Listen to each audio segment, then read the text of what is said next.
नमस्कार दोस्तों, आपके अपने YouTube चैनल ERPD एजुकेशन में स्वागत है।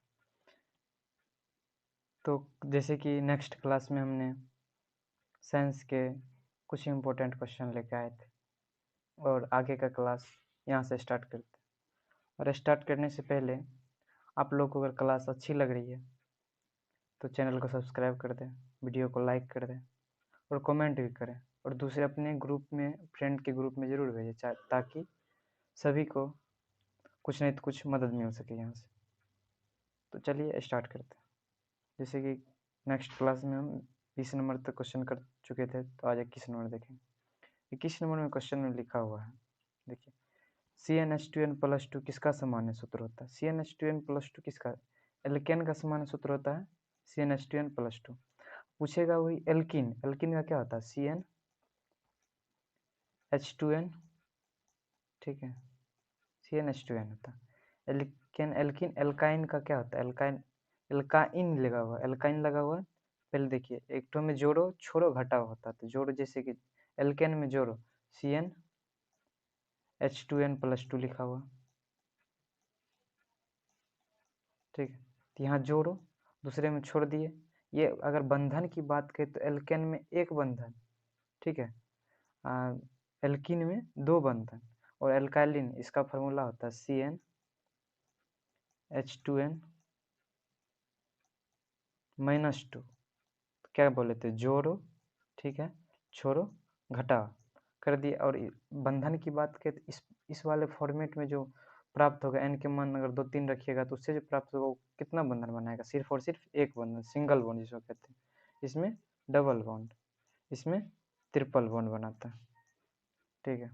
तो सब समझ गए एल्केन, एल्किन, एल्काइन। अब एग्जाम में पूछेगा, यहाँ एल्केन दिया हुआ, एल्केन का, तो वहाँ एल्किन का पूछ देगा या एल्काइलिन का पूछ देगा। तो जो भी हो आप लोग लिख लीजिए या याद रखिए, एग्जाम में मदद मिलेगी।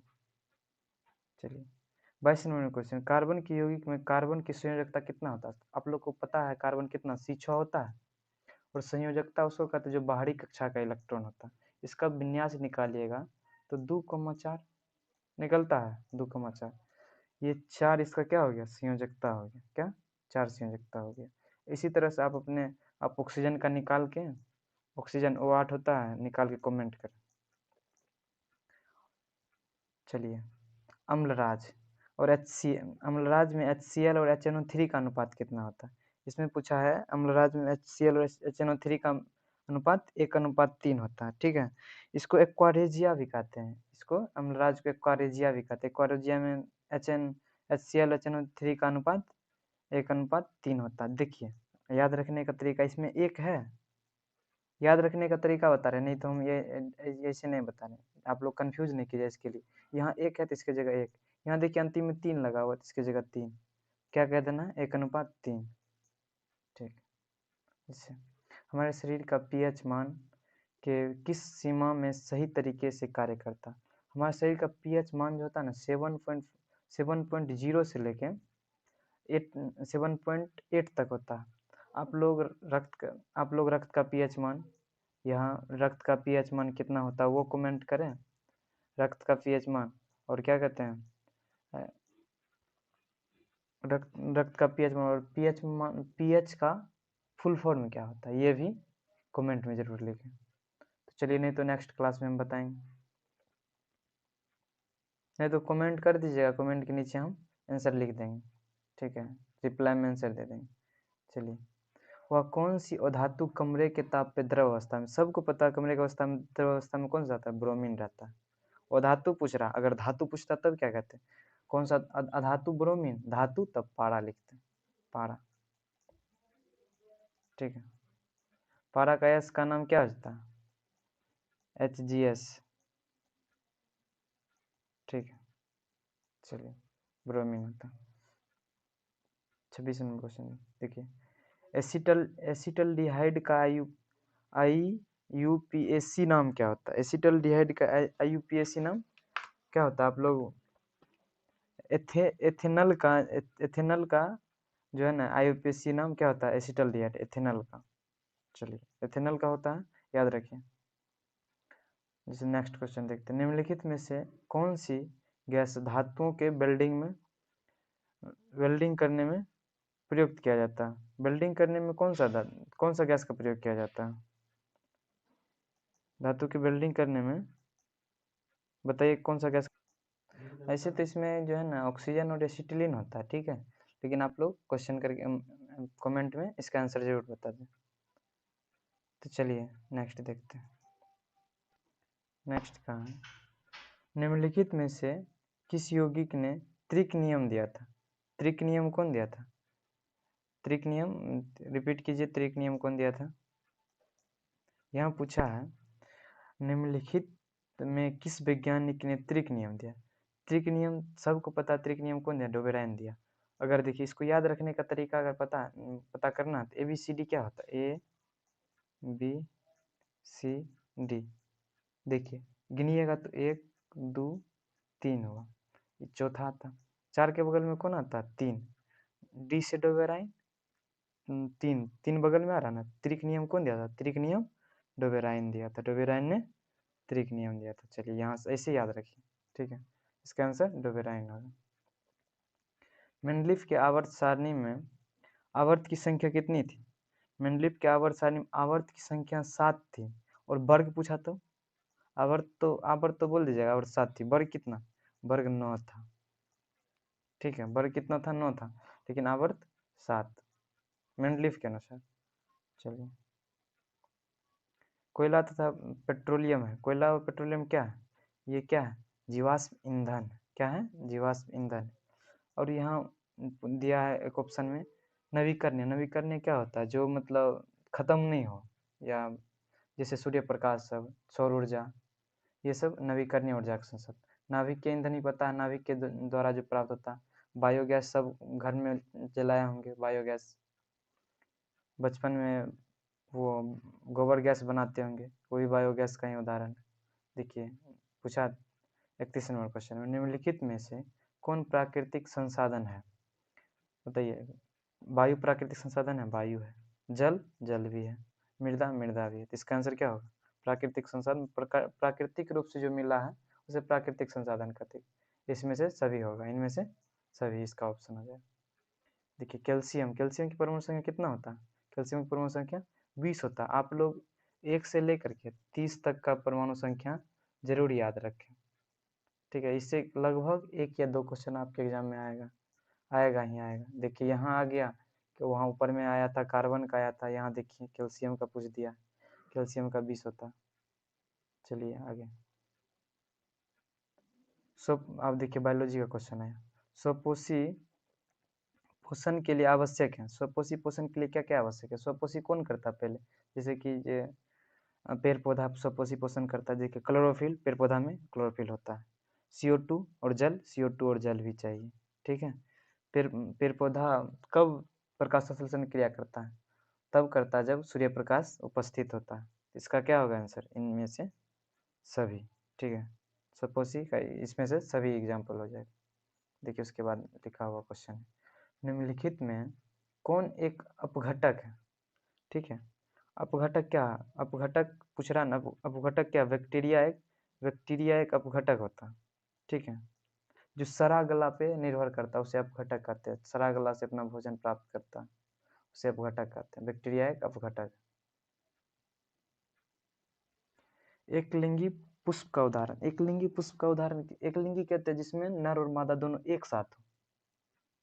एक लिंग मतलब एक ही सिर्फ और सिर्फ एक लिंग हो, उसमें एक लिंगी कहते हैं। जैसे कि यहाँ पपीता, पपीता के अलावा भी एक और इसका उदाहरण देखते हैं। एक और उदाहरण है तरबूज, जो होता है एक लिंगी होता है। इसके अलावा तरबूज,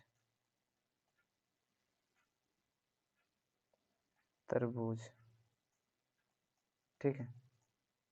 आप लोग सुनिए, लिखने में थोड़ा प्रॉब्लम है इसमें, तो आप लोग सिर्फ सुन के अपने कॉपी पे लिख लीजिए जो बोलते हैं वो। देखिए नेक्स्ट क्वेश्चन है, मेंडल ने अपने प्रयोग में किस पौधे का चयन किया था? सब मेंडल ने अपने प्रयोग में किसका? मटर पौधे का चयन किया था। अब मटर का आप लोग वैज्ञानिक नाम भी बताइए, मटर का वैज्ञानिक नाम क्या होता है? चलिए मटर का वैज्ञानिक नाम आगे बताएंगे, नहीं तो याद है तो आप लोग कॉपी पे लिख के रखिए, सही होता है कि गलत जांच कीजिए। 37 में है जीव किस प्रक्रम द्वारा अपनी संख्या में वृद्धि लाता है? वृद्धि किस प्रक्रम देखिए, प्रचलन नहीं, जनन, हाँ जनन के द्वारा वृद्धि लाता है। श्वसन के द्वारा तो हम लोग जिंदा रहते हैं, पोषण के द्वारा तो हम अपने शरीर को पोषते पालते हैं। जनन के द्वारा क्या होता है, अपने संख्या में वृद्धि लाते हैं। नेक्स्ट चलिए, नर युग्मक और मादा युग्मक के संलयन को क्या कहते हैं? नर युग्मक और मादा युग्मक के संलयन को निषेचन कहते हैं, जो ह्यूमन में होता है, जिसका इंग्लिश फर्टिलाइजेशन होता है। क्या निषेचन होता है? चलिए आगे आगे 38-39 नंबर क्वेश्चन देखिए, स्त्री केसर का आधारीय भाग कहलाता है। स्त्री केसर किसका किसका पुष्पासन का क्या होता है? स्त्री केसर पुष्पासन का आधारीय भाग है। किसका? पुष्पासन का। कहाँ तक हो गया था? यहाँ तक। इसके बाद चलिए देखिए, कौन सा रक्त समूह सभी समूहों से ले सकता है? मतलब क्या कहता है, ले सकता है तो लेने वाला क्या होता है? मतलब सर्वग्राही, जिसको आप लोग मतलब कहिएगा सर्वग्राही। तो जैसे कि देखिए, इसका कौन सा रक्त समूह सभी समूहों से रक्त ले सकता है? लेने वाला आप लोग को क्या होता है? लेने वाला सर्वग्राही, इसको सर्वग्राही भी कहते हैं या ले सकता है। ए भी सबसे ले सकता है। और दे कौन सकता है? देने वाला दाता। या पूछेगा आपको, आप लोग को ऐसे ही भाषा लिखेगा, इसमें लिखा रहेगा कौन सा रक्त समूह को सर्वदाता कहते हैं, या मतलब इसको सर्वग्राही और सर्वदाता। सर्वग्राही कहते हैं जो ग्रहण करता, मतलब जो लेगा। लेने वाला ए भी होता है। और सर्वदाता क्या है? सर्वदाता देने वाला दाता होता है। देने वाला दाता वो क्या सबको दे सकता है। इसका आंसर क्या होगा? सर्वग्राही पूछ रहा है, मतलब सब समूह से ले सकता है, तो इसका ए भी आंसर होगा। चलिए नेक्स्ट, मेंडल का प्रथम नियम क्या था? मेंडल साहब जो नियम दिए थे, उसका प्रथम नियम क्या था? प्रथम नियम पृथक्करण या विभाजन। प्रथम नियम पृथक्करण या विभाजन से संबंधित था मेंडल का। और ये कौन से पौधे पे? मटर के पौधे। मटर का वैज्ञानिक नाम क्या होता है? Pisum sativum. इसका स्पेलिंग लिख देते PISUM, ठीक है, हटा के सटाइवम SATIVUM,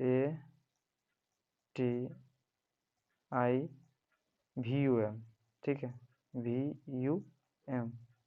ये पूछता है वैज्ञानिक नाम आपको, या ह्यूमन का वैज्ञानिक नाम पूछ दे या इसका पूछ दे, तो ये आप लोग याद रखिए।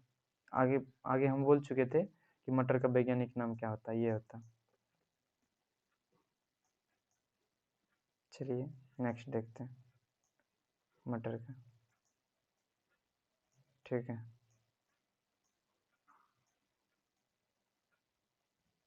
आगे वाला क्वेश्चन देखते हैं। आगे वाले निम्नलिखित में से कौन पुनरुद्ध भवन का उदाहरण? पुनरुद्ध भवन मतलब पुनः जो अपना मतलब अपने जैसा बना सकते हैं, वो किसका उदाहरण है? ये हाइड्रा। हाइड्रा क्या होता है? विखंडन के द्वारा अपने जैसा बना लेता है, इसको क्या कहते हैं? हाइड्रा कहते हैं। पुनरुद्ध भवन का उदाहरण हाइड्रा है। गर्भपात की सुरक्षित अवधि देखिए, गर्भपात एबॉर्शन जिसको कहते हैं, उसका सुरक्षित अवधि कितना होता है? अब गर्भपात की सुरक्षित अवधि आप अभी तो इसे अभी बढ़ा के, पहले था इसका कितना, 5 महीने था, अभी बढ़ा के 6 महीने कर दिया गया। ये 1 साल पहले का बढ़ा के 6 महीने के। लेकिन आप लोग को जो मारना है, इसका ऑप्शन मारना क्या, इसको मारना है 5 महीने।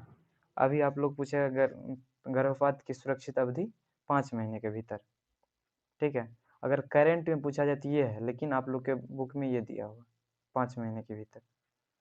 चलिए, भागते या दौड़ते समय कौन सा हार्मोन सक्रिय हो जाता है?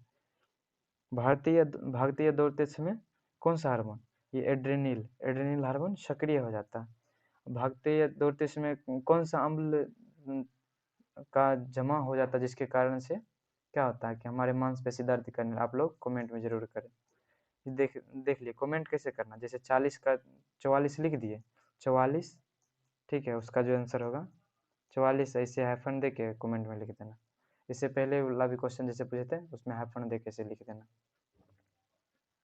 तो बताइएगा कि दौड़ते या भागते टाइम जो अपने लोग का शरीर दर्द करने लगता है, हाथ पैर दर्द करता है, तो उसमें किस अम्ल का, कौन अम्ल का संचय हो जाने से दर्द करता है? तो आप लोग कमेंट में जरूर बताएं, नहीं तो हम बताएंगे आगे। मास्टर ग्रंथि, सबको पता मास्टर ग्रंथि किसको, सबसे छोटा ग्रंथि है मास्टर ग्रंथि, पिट्यूटरी ग्रंथि, यही सबको क्या करता है, नियंत्रण करता है। सब ग्रंथि का मास्टर यही है, मास्टर ग्रंथि। पादप हार्मोन का उदाहरण, पादप हार्मोन का क्या उदाहरण है? पादप हार्मोन का ऑक्सीजन, देखिए ऑक्सीजन ऑक्सीजन जो है पादप हार्मोन का उदाहरण है। ये कहाँ पौधे के सबसे ऊपर वाला भाग में रहता है और क्या करता है, ये वृद्धि के लिए उत्तरदायी, मतलब वृद्धि करने के लिए उत्तरदायी होता है पादप हार्मोन ऑक्सीजन जो होता है। देखिए नेक्स्ट में, निम्नलिखित में कौन सा एंजाइम लार में पाया जाता है?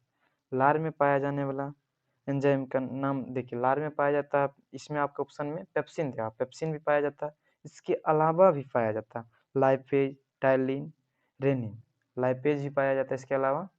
देखिए लिख देते हैं साइड में लाइपेज। आप लोग को जो बोलते हैं वो उस टाइप से लिखते जाइए, इस पे लिखा हुआ थोड़ा हिंट के लिए है। लाइपेज और एक दो और है, टाइलिन, टाइलिन,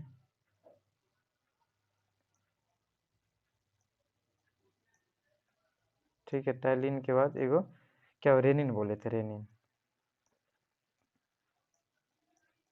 रेनिन, ये सब लार में पाया जाने वाला एंजाइम है। नेक्स्ट क्वेश्चन, निम्नलिखित में से कौन सा प्रभावी गुण है?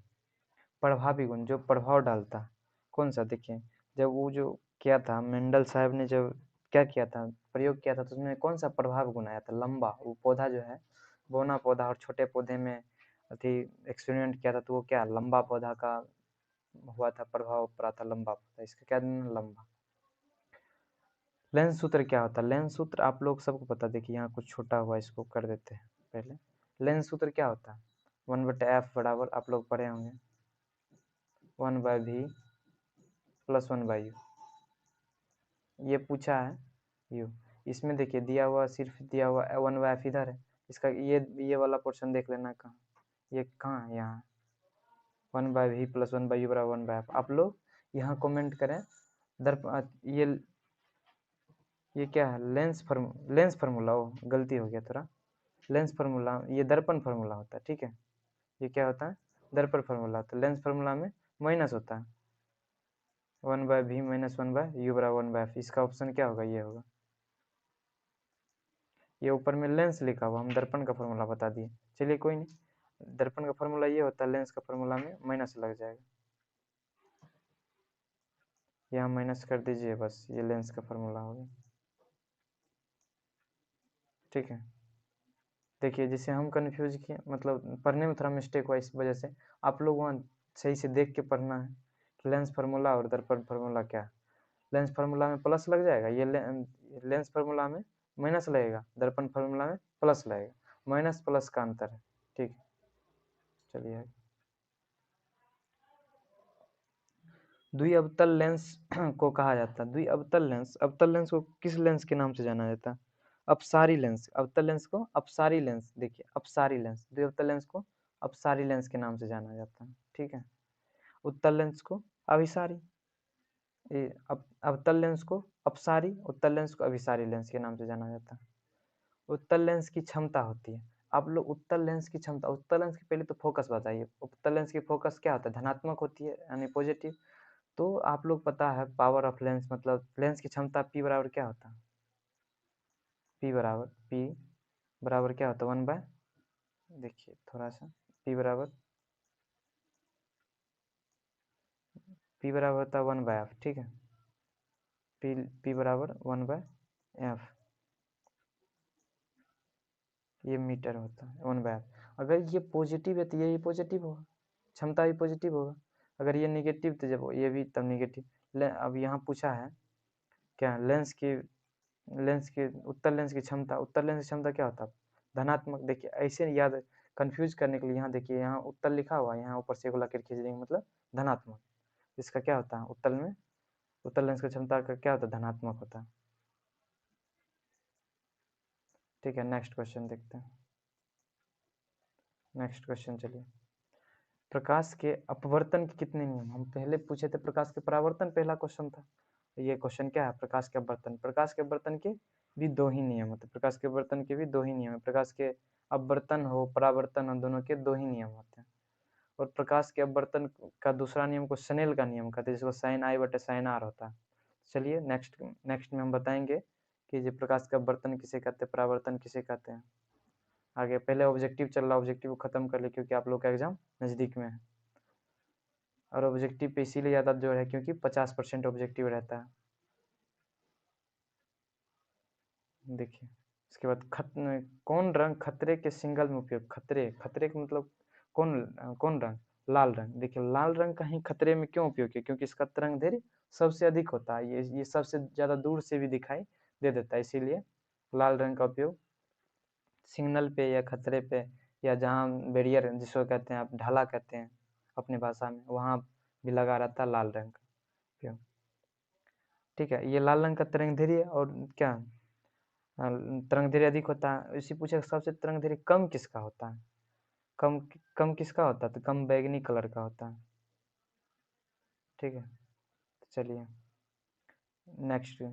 विद्युत में तार डेक्स मतलब लाइव वायर जो है सामान्यतः कौन सा रंग का होता है, जिससे आपका करंट जिसे प्रवाहित करता है, जिसमें रहता है एक तो क्या AC DC रहता है। तो अगर उसमें पूछ रहा है जो मेन तार आता है ये किस कलर का होता है? ये लाल कलर का होता है। कैसा कलर का? लाल कलर का होता है। अर्थ का तार ब्लैक भी होता है, ग्रीन भी होता है। अर्थ तार ब्लैक होता है लेकिन लाइव तार क्या है? ये लाल रंग का होता है। चलिए आगे। ये देखिए पूछा विद्युत मोटर परिवर्तित करता है। नहीं दिख रहा है तो हम जो बोल रहे हैं वो सुनिए। विद्युत मोटर जो है परिवर्तित करता है कौन सा ऊर्जा को कौन से ऊर्जा में? विद्युत मोटर आप लोग के घर में लगा होगा मोटर। मोटर क्या करता है? विद्युत ऊर्जा लेता है, यांत्रिक ऊर्जा में परिवर्तन करता है। विद्युत मोटर विद्युत ऊर्जा को यांत्रिक ऊर्जा में, तब न यांत्रिक ऊर्जा का न पानी ऊपर निकालता है या पानी आपकी टंकी में भरता है या पानी आपको देता है। कहाँ विद्युत ऊर्जा को यांत्रिक ऊर्जा में लाता है। अब देखिए किस चालक के प्रतिरोध की मतलब किसी चालक का प्रतिरोध किस पे निर्भर करता है? चालक की लंबाई पे भी निर्भर करता है। चालक की प्रकृति पे भी निर्भर करता है। चालक का अनुप्रस्थ काट का क्षेत्रफल वो कितना बड़ा है कि उसका क्षेत्रफल कितना दूर में फैला हुआ उस पर भी निर्भर करता है। मतलब इसका क्या होगा? इसमें से सभी। किसी चालक का प्रतिरोध किस पे निर्भर करता है? किसी चालक का प्रतिरोध चालक की लंबाई, चालक की प्रकृति, चालक के अनुप्रस्थ काट का क्षेत्रफल और क्या है इसमें ऑप्शन में दिया इसमें सभी, तो इसमें से सभी पे निर्भर करता है।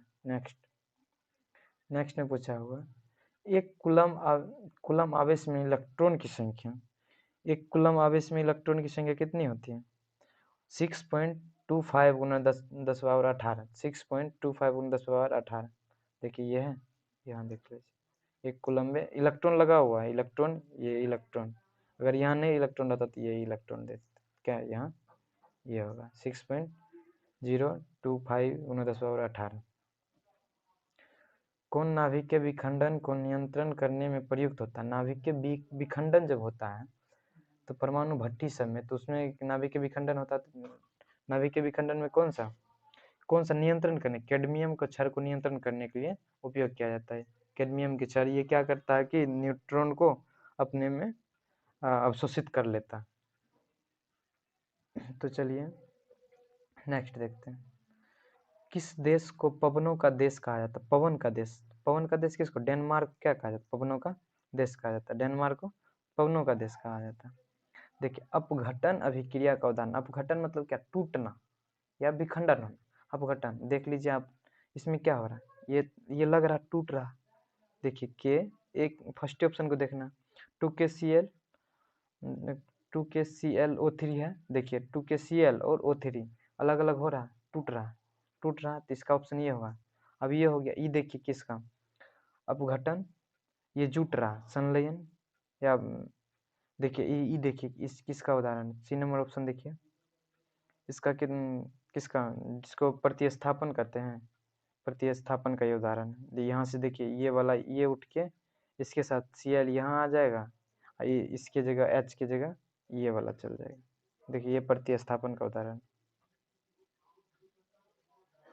इसको संगठन कह सकते हैं, ये प्रतिस्थापन, ये विखंडन है, या विखंडन मतलब अपघटन, क्या इसका अपघटन का उदाहरण। क्लोरोफॉर्म, क्या क्लोरोफॉर्म का सूत्र क्या होता है? क्लोरोफॉर्म का सूत्र HCl CHCl3 होता है। क्लोरोफॉर्म का सूत्र क्या होता है? CHCl3। याद रखिए क्लोरोफॉर्म का सूत्र CHCl3। इसी तरह से आप 7-8 क्वेश्चन, 7-8 गो 10 गो लगभग सूत्र, अनुसूत्र याद रखिए, आ जाएगा। देखिए नेक्स्ट क्वेश्चन, निम्नलिखित में कौन सा लवण पूछा है? लवण, लवण क्या आप लोग सबको पता है? लवण क्या, नमक क्या होता है? लवण होता है, ये ना, नमक लवण होता है। चलिए तो देखते हैं कि नेक्स्ट क्या है किसका, NaCl या यहाँ देखिए NaCl लिखा हुआ। देखिए जल्दी जल्दी थोड़ा खींच देते हैं। लोहे की परमाणु संख्या नेक्स्ट में आ रहा है। लोहे की परमाणु संख्या कितनी है? लोहे की परमाणु संख्या Fe26 होता है। आपको बताए थे कि कहते कि याद रखिए पीरियोडिक टेबल में कम से कम 30 तक का, 30 तक में देखिए 2 क्वेश्चन रिपीट हो गया आज। तो नेक्स्ट देखते हैं, नेक्स्ट क्वेश्चन है, ये क्वेश्चन छूट रहा बीच में, आ जाए नहीं, ये क्वेश्चन ये रिपीट है, ये पेज रिपीट है। चलिए आगे,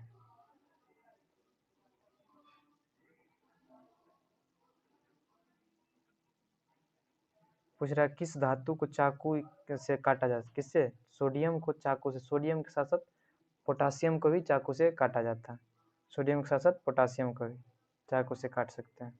इसको कहाँ रखा थे? केरोसिन तेल में रखते हैं, मिट्टी के तेल जिसको कहते हैं उसमें रखते हैं इसको। तो चलिए नेक्स्ट देखते हैं, धातु के ऑक्साइड होते हैं, धातु का ऑक्साइड, धातु पूछ रहा है। देखिए धातु का क्षारीय होता है, अगर ओ धातु ओ लगता, ओ धातु देखिए ओ लग जाता तो ओ वाला अम्लीय, ओ धातु अम्लीय, धातु क्षारीय, धातु का ऑक्साइड क्षारीय होता है। देखिए सरलतम हाइड्रोकार्बन, सरलतम हाइड्रोकार्बन क्या है? सरलतम हाइड्रोकार्बन इसमें पूछा, सरलतम हाइड्रोकार्बन क्या? ब्यूटेन एक सरलतम हाइड्रोकार्बन। देखिए दही में कौन सा अम्ल पाया जाता है? दही में कौन सा अम्ल? दही में कौन सा अम्ल? दही में लैक्टिक अम्ल। दही में कौन सा अम्ल? लैक्टिक अम्ल पाया जाता है। दही में कौन सा अम्ल? लैक्टिक अम्ल पाया जाता है। ठीक है, चलिए नेक्स्ट देखते हैं।